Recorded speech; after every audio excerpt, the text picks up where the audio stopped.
Merci de nous suivre à votre matinale Matin Bonheur. Notre personne ressource est Monsieur Zabé Frédéric. Il est psychothérapeute et éducateur familial. Il nous parle aujourd'hui du jeûne et de l'Internet, une analyse psychosociale de quelques dangers d'un mal nécessaire. Alors, le jeûne et l'Internet, on a presque envie de dire tout le monde est Internet, hein. Ça fait partie aujourd'hui du quotidien. Absolument, tout le monde a Internet. Internet, c'est devenu la chose avec laquelle on se réveille, on vit, on dort, et on meurt aussi avec Internet. Donc voilà, Internet est partout aujourd'hui dans notre environnement. Très bien. Et on a même remarqué des selfies, quelqu'un qui se couche en disant bonne nuit à tout le monde, à demain je me couche, ou bien je viens de me réveiller, bonjour. Finalement, on a presque l'impression que Internet est devenu un compagnon à qui l'on parle, à qui on demande conseil, finalement. Oui, absolument, c'est cette envie d'exhibition, aussi de voyeurisme qu'on voit sur Internet qui édifie un peu. Là, effectivement, il y a beaucoup d'hommes qui pensent que sans Internet, on ne peut pas vivre. Donc, même s'ils sont en train de tousser, il faut que tout le monde le sache. Donc, ils sont toujours sur Internet. Et est-ce que c'est bon pour eux? Ben, je pense que c'est ce qu'on va voir. On va voir. Ouais. Mais d'un autre côté, à l'école, dans le système scolaire, aujourd'hui, les professeurs demandent aux enfants de faire des recherches par Internet. Donc, finalement, le système éducatif pousse également l'enfant à Internet. Oui, là, j'ai envie de comparer tout de suite Internet de ce point de vue-là à la voiture. Quand les gens créent la voiture, comme on pourrait le prendre dans une chanson du fameux chanteur américain du rhythm and blues qu'on appelle James Brown, pardon, qui disait que man created car to have the ascent of the road. C'est-à-dire, on a créé la voiture pour prendre l'ascendant sur la route. On a créé le train, par exemple, pour transporter les charges lourdes, non pas pour tuer, mais la voiture comme le train, ça tue des milliers de personnes par an. Donc, c'est un peu comme Internet. Quand on crée Internet, ce n'était pas pour que les aspects notifs d'Internet prennent le pas sur les aspects positifs. Internet, c'est un véritable paradis pour tous ceux qui ont envie de s'enrichir, je veux dire, du point de vue de la culture, tous ceux qui ont envie de se documenter, tous ceux qui n'ont pas beaucoup de moyens et qui doivent, par exemple, étudier, qui doivent apprendre des choses, qui doivent vendre des choses. Internet, c'est un véritable paradis pour ces gens-là. C'est ce qui amène, par exemple, le système scolaire à dire qu'il faut que les élèves, par exemple, soient sur Internet. Oui. Voilà, parce qu'on s'est dit, ce n'est pas tout le monde qui a l'argent forcément pour avoir tous les livres pour son enfant. Alors qu'avec Internet, ce qu'il y a dans le contenu du livre, on l'a sur Internet. Donc, et comme là, l'accès est gratuit, l'accès est facile, l'accès est ouvert, donc il faut encourager les élèves à aller vers Internet. Malheureusement, Internet, c'est un très mauvais compagnon. Parce qu'Internet, c'est le monde virtuel. Or, le virtuel, c'est ce qui est potentiellement immatériel. Oui. Bon, ça n'existe... Ça y est, l'existence n'est pas matérielle, elle n'est que potentielle. Donc, Internet, c'est un monde de faux. Or, si vous allez sur un monde de faux, vous avez dans le monde de faux des faux. Et si vous ne faites pas attention, vous allez vous laisser contaminer par le faux. Et vous allez vous laisser envahir par le faux. Et vous allez donc être un faux permanent. Mais des fois aussi, enfin souvent avec Internet, il y a des conversations virtuelles, il y a des échanges virtuels, mais qui se concrétisent ensuite. Vous pouvez voir débarquer quelqu'un que vous avez rencontré sur le net, vous pouvez voir débarquer un produit que vous avez commandé sur le net. Donc on a l'impression que le net, c'est comme une télévision et puis les éléments sortent pour venir à vous. C'est cela. Le net, c'est, comme le nom indique, c'est la toile, une toile mondiale où il y a tout. Et ce tout-là est à portée de main. Ce tout-là je peux dire, est dans votre main. Mais c'est là que tout le danger se trouve. C'est vrai qu'il y a les aspects positifs. C'est vrai qu'on peut faire une rencontre, par exemple, qui peut se solder par une histoire véritable d'amour, par exemple, sur Internet. Mais ça, c'est qu'une seule petite goutte d'eau dans la mer. Ça, c'est clair que les rencontres de ce genre ne courent pas les rues sur Internet. C'est vrai, très souvent, pour se conforter, on s'est dit, mais si c'est arrivé à Pierre, ça peut arriver à Paul. Mais c'est clair que ce qui arrive à Pierre peut ne pas forcément aussi arriver à Paul. Et à Paul, on peut assister à des désillusions. D'accord. En parlant de désillusions, si on devait les aligner, disons 6 d'entre ces désillusions les plus récurrentes, ce seraient lesquelles? C'est, je peux dire, la première désillusion, par exemple, c'est les mauvaises formations qu'on a. Oui. L'accès que les gens ont sur Internet à la pornographie, c'est un exemple que je prends. Ça fait que les gens ont une image très déformée, par exemple, de l'acte sexuel. Sur la pornographie, on exalte, par exemple, la performance au détriment des sentiments. On exalte la violence sexuelle au détriment de la sensualité, par exemple. Et quand les enfants, ils ont un accès très, très précoce à Internet, donc à la pornographie sur Internet, par exemple, ils croient que ce qui se passe sur Internet, c'est ce qui doit se passer dans la réalité. Ils attendent donc que le monde réel leur produise ce qui se passe dans le monde virtuel. Dans les films pornographiques, moi je fais une étude là-dessus, j'ai découvert, en comparant par exemple les films pornographiques des années 50, des années 60, des années 70, 80 et 2000, j'ai vu qu'aujourd'hui, les films pornographiques ont tendance à beaucoup plus exalter la perversité et la violence tous azimuts. D'accord. Par rapport aux années 50 et 60 par exemple.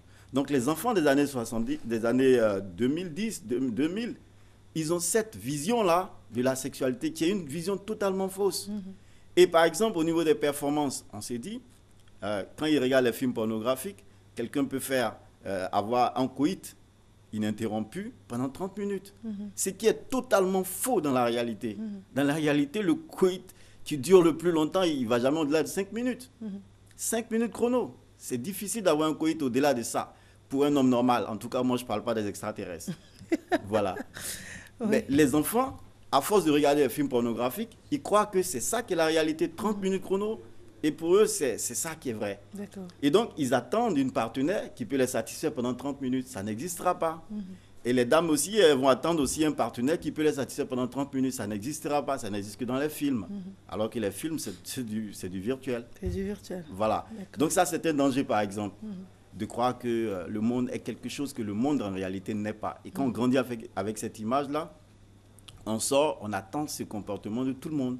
Et là, on n'est pas forcément dessus, ou alors on attend trop inutilement et on souffre inutilement également. C'est également les cas de désillusion, c'est les cas de toutes les personnes qui sont victimes d'arnaques. Oui.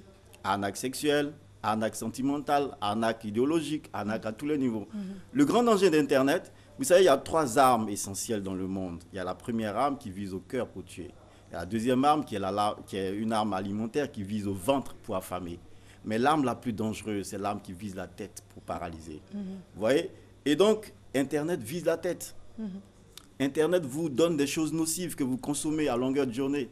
Et quand vous avez emmagasiné tout ça, vous croyez que c'est ça la vérité. Alors que c'est totalement du virtuel. Regardez, madame, quand vous parcourez les réseaux sociaux, tout le monde est beau là-dessus. Oui. Et il n'y a jamais un commentaire qui va venir vous dire que vous êtes vilaine ou bien alors que vous êtes mal vêtu ou quelque chose comme ça. Tout le monde dit « I like it ». C'est joli, oh c'est mignon. Alors que c'est totalement hypocrite. Qu'est-ce qu'on attend? Ben juste, voilà. Mais est-ce que ce n'est pas une manière d'embellir également le monde, d'embellir le quotidien, de savoir se faire des compliments? Ça rentre dans les civilités également. On n'est pas obligé d'être dur, objectif dans un commentaire. On peut très bien, surtout que ça fait du bien. La personne, par exemple, je donne un exemple, qui peut peser 180 kilos et puis qui se met à son avantage en disant « Comment vous me trouvez ?» Et puis tout le monde qui répond c'est super et tout. Et ça donne du baume au cœur, ça donne de l'énergie, du courage à cette personne pour affronter le quotidien. Des regards justement qui peuvent être méchants et moqueurs. C'est cela le danger. C'est cela le danger. Vous dites à quelqu'un qu'il est quelqu'un qui n'est pas en réalité. Quand il a le malheur de rencontrer une seule personne qui lui dit la vérité, la terre lui tombe dessus, le ciel lui tombe dessus. Et là, il est totalement perdu et désillusionné. Et là, il se rend compte que non, il faut que je me réveille. En réalité, avec mes 180 kilos, je ne suis pas un homme ordinaire. Il faut qu'on me dise que j'ai 180 kilos, que ce n'est pas normal et que je prenne des mesures pour avoir peut-être 70-80 kilos, conformément à ma taille, pour avoir un équilibre dans ce domaine-là. Mais non, mais tout le monde va vous dire, vous êtes super beau, vous êtes mignon, alors que c'est de la moquerie. Donc, moi, je me dis, ceux qui se complaisent dans ça, c'est des gens qui sont complexés. Et le complexe, c'est une maladie. Le complexe, c'est un problème psychologique. Il faut qu'on soit dans la réalité. C'est vrai que de temps en temps, on a besoin d'être flatté. Bon, mais on ne peut pas vivre de flatterie. Très bien. Voilà. Ça rappelle la fable de La Fontaine, le renard et le corbeau. Parfaitement. C'est ça. Parfaitement. Et ça, c'est le Internet au quotidien. Internet, il y a un autre danger qui est très grave, que les jeunes ne mesurent pas. Sur Internet, c'est vrai qu'Internet, c'est une belle tribune pour se vendre, pour vendre des produits, pour vendre une opinion, pour vendre n'importe quoi, c'est vrai. Mais en même temps, quand vous allez sur Internet, vous dites à un recruteur potentiel qui vous êtes. Parce qu'en regardant votre mur, il a accès à votre profil. Oui. Il sait par exemple votre profil psychologique. Moi, je parcourais la page d'une de mes amies. Quand j'ai parcouru ça pendant quelques minutes, tout de suite, je l'ai appelé au téléphone et je lui ai dit, mais attends, tu as un problème particulier de cœur actuellement? Elle dit, comment tu sais?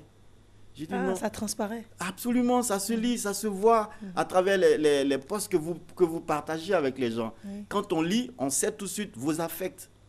On sait tout de suite votre état d'âme au moment précis où vous êtes en train de faire ces choses. On le sait. Mais est-ce que ce n'est pas une thérapie également? Parce que comme ce que vous venez de dire, veut dire que la dame vit un drame intérieur, elle n'a personne à qui parler.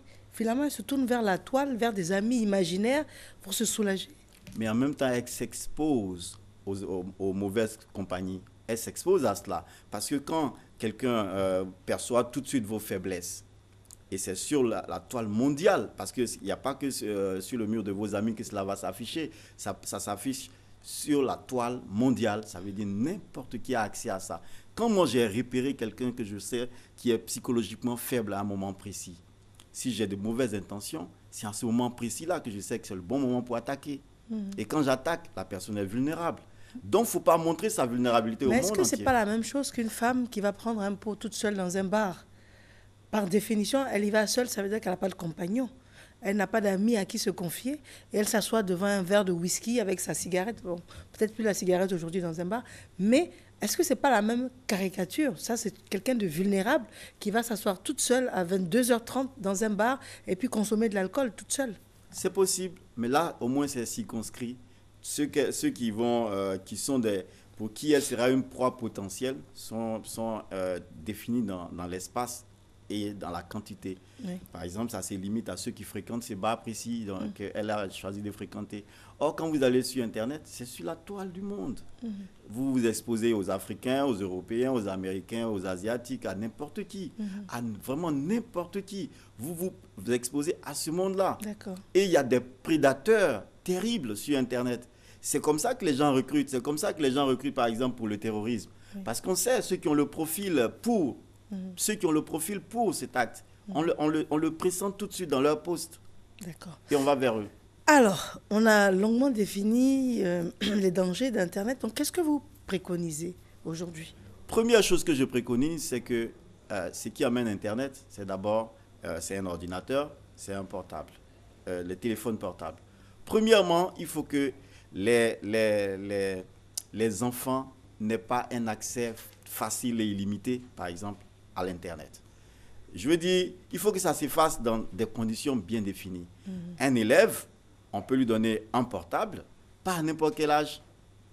Moi, mon problème, ce n'est pas tellement l'âge, c'est la maturité psychologique. Parce qu'un enfant de 10 ans, il peut se comporter comme un adulte de 40 ans. Donc, quand vous sentez que votre enfant il a cette maturité, vous lui parlez, vous lui présentez les dangers qui le guettent. En ce moment précis, vous lui donnez le portable. Et puis, quand ça s'est fait, quand il doit aller à l'école, pas de portable.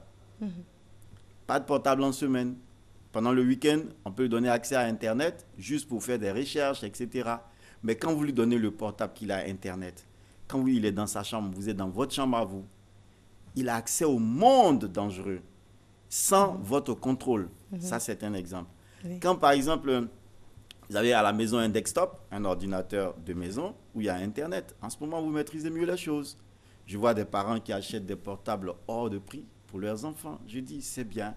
Mais moi, en tant qu'éducateur, je ne le recommande pas. D'accord. Donc, il y a beaucoup de points comme ça qu'on ne recommande pas. Absolument. Beaucoup d'erreurs qui sont faites. Absolument. Donc, on peut en parler la semaine prochaine? Ça sera avec beaucoup de plaisir. Parce que là, on a vraiment défini les dangers du net, mais j'ai l'impression qu'on s'est vraiment circonscrit à Facebook, à la pornographie également, mais il y a sûrement d'autres dangers, avant même de parler des erreurs que commettent les parents. Donc, je pense que c'est un sujet qu'on pourrait étendre la semaine prochaine. D'accord. On vous joint comment? Au 07 65 29 27 ou au 01 38 38 51. Je vous remercie et à la Merci semaine beaucoup. prochaine. Merci beaucoup, madame. Très bonne journée. Vous également. Une transition et nous allons parler météorologie. À tout de suite.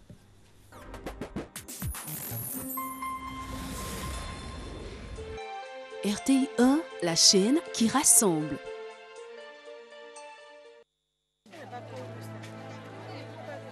Hey, ma tante, bonjour. Ah, ma fille, bonne arrivée. Attends-moi, j'arrive. Bonjour, ma fille.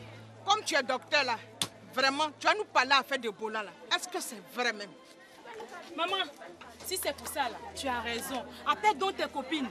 Venez. Chers frères, chères soeurs, bonjour. La fièvre hémorragique Ebola, c'est une grande affaire à nos portes. C'est une maladie très contagieuse, j'ai dit dangereuse. Ah bon?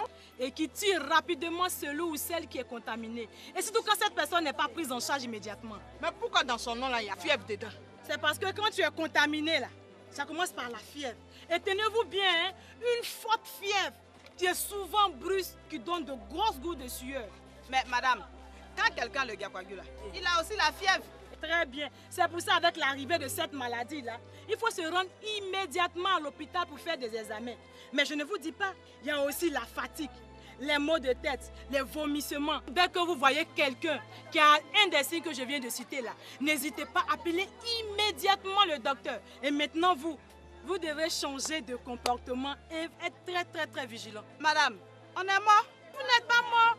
Il suffit simplement de respecter ce que les autorités sanitaires vous disent. Même si pour le moment, il n'y a pas encore de cas d'Ebola chez nous en Côte d'Ivoire. Mais ne perdons pas de vue qu'autour de nous, il y a eu des cas.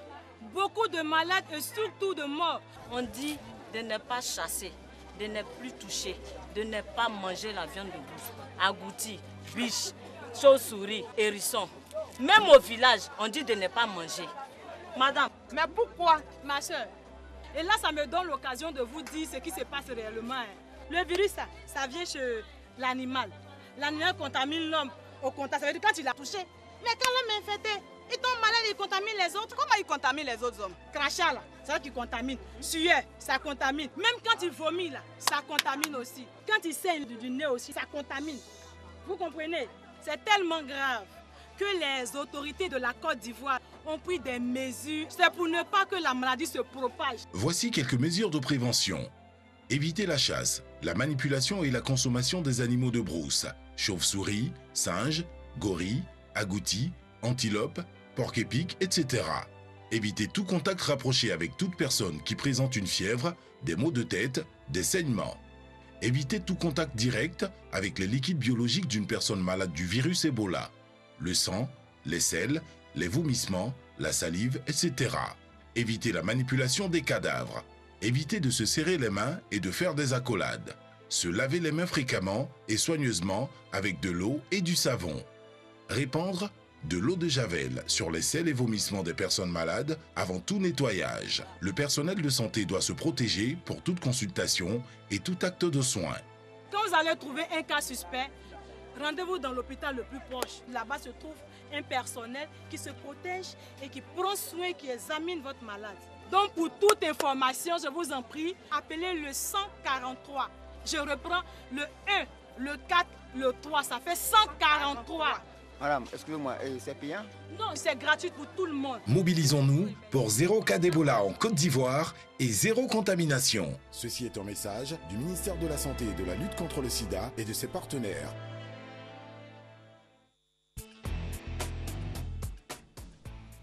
Le climat et vous. Il s'appelle Monsieur Mian Augustin, c'est notre personne ressource qui nous vient de la Sodexam. Monsieur, bonjour. Bonjour, madame. Nous parlons de la deuxième saison agricole. Oui. Par définition, ça veut dire que nous avons passé la première saison agricole. Oui, effectivement. En fait, il y a eu la première saison agricole. En général, on parle de saison agricole qui coïncide avec le début de la saison des pluies. Donc, la première saison agricole au niveau du sud forestier, ça a démarré depuis fin avril, début mai, et il y a eu une pause à la fin du mois de juillet. Ça coïncide avec ce qu'on appelle au sud ici la petite saison sèche. Et la deuxième saison des pluies qui a démarré, qui va démarrer selon les zones, au plus tard mi-septembre, pour finir à mi-octobre, début novembre. Très bien. Voilà, donc je suis venu. Alors, quand on est en ville, hein, comme Abidjan, souvent on se dit, oh là là, ça va recommencer. On pense tout de suite à des pluies excessives. On pense tout de suite à la paralysie des transports. On pense aux inondations et tout. Est-ce que c'est normal que l'on associe cette période-là à un traumatisme? Bon, pas forcément. Hein. Pas forcément parce que, bon, il y a un secteur où on fait des prévisions. Oui. Pour le moment, les prévisions qu'on a faites cette année, les valeurs de quantité de pluie qu'on aura, c'est de façon normale. C'est-à-dire qu'il n'y a pas de quantité excessive. Oui. Mais comme c'est des prévisions probabilistes, on ne peut pas tout prévoir, on n'est pas Dieu. Il y a une marge d'incertitude. Donc, pour le moment, les prévisions que nous avons ne donnent pas de situation catastrophique ou anormale. Anormale. Alors, est-ce que ça veut dire également qu'aujourd'hui, vous êtes dans une grande dynamique de communication? Oui. Est-ce que ça veut dire qu'aujourd'hui, on peut vous appeler pour savoir s'il va pleuvoir? Est-ce qu'on peut le faire aujourd'hui? Oui, à tout moment. À tout moment, à chaque heure, on peut vous donner l'information. Il y a un service qui fait les prévisions. Chaque heure, chaque jour, chaque 2 jours, chaque 3 jours, voire une semaine. Après le service que moi je dirige, on fait des prévisions saisonnières. 1 mois, 2 mois, 3 mois, ainsi de suite. D'accord, donc ça veut dire que je peux prendre mon téléphone après l'émission et puis appeler et demander, j'ai beaucoup de courses à faire demain. J'aimerais vraiment savoir si c'est un jour propice. Mes courses, je vis à Abidjan, c'est sur Abidjan. Et donc j'aimerais savoir si je peux m'amuser à faire mes courses ou bien je devrais attendre jeudi pour les faire. Ça, c'est tout à fait possible. Oui, possible. Ça se fait déjà. D'accord. Voilà, on le fait de façon quotidienne. Et c'est un service payant? Bon, en fait, nous sommes un service public. Juste peut-être une contribution pour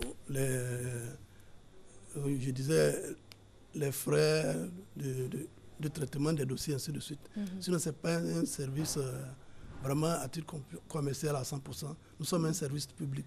Nous rendons des services. Voilà. D'accord, donc, très si bien. Venez... Maintenant, quand on parle de saison agricole, on s'adresse forcément aux agriculteurs. Alors, qu'est-ce qu'ils doivent savoir? Bon, donc, je disais tantôt, la première saison au niveau du site forestier a commencé selon les zones fin avril, début mai. Au niveau du site forestier, on a fini d'autres de façon précoce au début du mois de juillet, d'autres finalement vers la fin du mois de juillet. Ça, c'est au niveau du site forestier. Maintenant, il faut préciser qu'au niveau du nord, il y a une seule saison agricole. Elle a démarré depuis fin mai, début juin, et ça va continuer pratiquement jusqu'à mi-octobre, début novembre. Maintenant, au niveau du sud forestier, toujours, au niveau du sud forestier, on a un régime bimodal, c'est-à-dire on a 2 saisons de pluie. Donc, on a déjà fini avec la première saison, qui a fini vers fin juillet, mi-août. Maintenant, la deuxième saison agricole au niveau du sud forestier, elle a démarré selon les zones depuis le mois de septembre. Mi-septembre, ça va prendre toutes les zones. Et je suis venu dire aux paysans que la deuxième saison agricole a commencé. Mais attention, elle n'est pas assez longue comme la première. Donc, il ne faut pas se tromper pour les cultures qu'on va faire. Il faut prendre les cultures on dit les cultures à cycle court. Par exemple, dans cette période-là, c'est-à-dire mi-septembre jusqu'à fin octobre, début novembre, on ne va pas prendre, par exemple, les variétés de maïs qui font 120 jours. C'est-à-dire que vous avez au-delà de 3 mois. Ce n'est pas évident, puisqu'on a même pas cette période, on n'aura pas 3 mois de pluie. Oui. Donc, c'est ce que je suis venu dire. D'accord, il faut privilégier les cycles courts. Les cycles courts. D'accord. Voilà. Très bien. Voilà. De sorte qu'une fois qu'on a semé, ce qu'on appelle la période de reproduction, c'est-à-dire au moment où la plante a vraiment besoin de l'eau, elle puisse avoir cette quantité de pluie-là, de sorte qu'elle puisse boucler son cycle. Voilà. Très bien. Tout a été dit? Oui, c'est l'essentiel que je suis venu dire. La prochaine fois, on aura le temps de donner des détails sur les cultures. Mais je suis venu leur dire que c'est le début de la deuxième saison des pluies. Donc, mais de ne pas se tromper, il faut prendre les variétés à cycle court, de sorte que la plante puisse bénéficier de la quantité de pluie pour boucler son cycle, de sorte qu'on puisse avoir un bon rendement. L'agriculture, c'est un domaine où on investit de l'argent. Quand tu investis, il faut pouvoir tirer profit. Donc, si tu as pu semer à la bonne période, avec la variété de cultures qu'il faut, tu peux avoir un bon rendement qui pourront te permettre de rentabiliser ton investissement. D'accord, donc ça veut dire que vous donnez même des conseils sur les produits à cultiver. Oui. C'est cela? Oui. Vous avez dit par exemple que le maïs, ce n'était pas la période pour le faire. Alors quels sont les produits privilégiés? Non, je n'ai pas dit que le maïs, ce n'est pas la période pour le faire. J'ai dit, c'est bien la période. Mais il ne faut pas se tromper sur la variété. Sur la variété. Voilà, comme on appelle ça la petite saison des pluies. Donc on n'a pas plus de 2 mois, 3 mois, 4 mois. Il ne faut pas prendre un maïs qui a un cycle long. C'est-à-dire, depuis le semis jusqu'à la fin où on récolte, vous avez par exemple plus de 3 mois, plus de 120 jours. Puisque la période où on aura la pluie, ça ne vaut pas les 120 jours, les 130 jours. Ce n'est pas la peine. À un moment, la plante va souffrir de stress hydrique ou bien de manque d'eau. Donc, elle n'aura pas toutes les ressources pour bien se développer, pour donner un bon rendement. Voilà pourquoi c'est pas conseillé. Voilà. Mais dans tous les cas de figure, il y a des exceptions. Il y a des zones où la pluie se prolonge ou bien le sol est assez bon, même s'il ne pleut pas, ben, il peut pleuvoir une certaine période. Mais comme le sol a une bonne capacité de rétention, même s'il ne pleut pas, il y a de l'eau dans le sol, la plante peut continuer de vivre. Mais ce n'est pas toutes les zones. Voilà pourquoi de façon générale, on conseille aux jeunes de prendre les cycles courts pour être certain que la plante aura vraiment la quantité d'eau nécessaire pour pouvoir poursuivre son développement. Très bien. Et quand on parle du citoyen lambda, ça veut dire que là, on rentre dans une période de pluie. Oui. Donc, ça veut dire que la rentrée scolaire, tout ça, ça se fait sous la pluie. Oui, c'est la même période. Voilà, c'est la même période. Voilà. D'accord. Et ce sera assez court jusqu'à la mi-octobre. Voilà, mi-octobre, début novembre, selon les zones. Parce que vous commencez ici jusqu'à tout le sud forestier. Voilà. Maintenant, on n'est pas dans l'excès non plus. Non. Ce sont des prévisions ordinaires d'une année à l'autre. Il n'y a pas eu de grandes variations. Voilà. Par rapport aux données que nous avons, parce que nous avons des données historiques, selon les régions de la Côte d'Ivoire, on a des données depuis 1900. Mais au niveau de l'Organisation météorologique mondiale, il y a des bases. Donc pour le moment, les prévisions que nous avons faites, c'est sur la base des données de 1981 à 2010. Pour le moment, les quantités de pluie auxquelles on s'attend ne vont pas aller au-delà de ces valeurs-là. Donc, comme je dis, il n'y a pas de situation catastrophique, il n'y a pas de situation anormale. Mais comme c'est des prévisions probabilistes. Voilà, même quand on dit que ça va marcher à 99%, il y a le 1% là, ça peut arriver. Mais c'est rare. Voilà, donc comme je dis, on n'est pas Dieu pour couvrir le mais la science est assez développée maintenant. La marge d'erreur est très, très, très, très minime. On vous joint comment? On nous joint au standard d'abord, au 21 58 20 01. Et il y a le département commercial et marketing 21 27 74 44. On peut reprendre s'il vous plaît? Voilà. On nous joue au standard au 21 58 20 01 et au département commercial et marketing. Sur notre département marketing et communication, c'est au 21 27 74 44. Je vous remercie, Monsieur Mian Augustin. Merci, madame. Nous allons à présent avoir une page de publicité et puis nous allons recevoir nos invités qui nous viennent de notre département, de notre service commercial et marketing aussi. À tout de suite.